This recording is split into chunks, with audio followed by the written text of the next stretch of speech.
Find ourselves in a cornfield, and today we're gonna make popcorn. We're gonna make popcorn with our microwave. Step one is we need to select our popcorn. These are all gonna be too girthy. You know about the girth. We're gonna find one that's gonna fit just right, like that one right there. That's the one.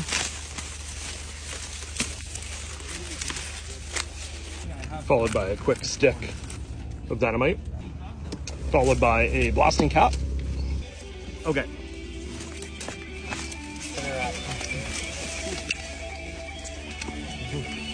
Push it down. One more. Apparently only 3 pops of corn.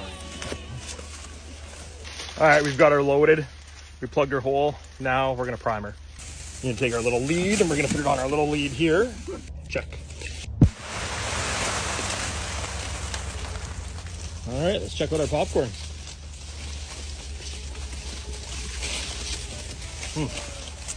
That didn't go as planned. Well, we made a mess. We didn't make popcorn.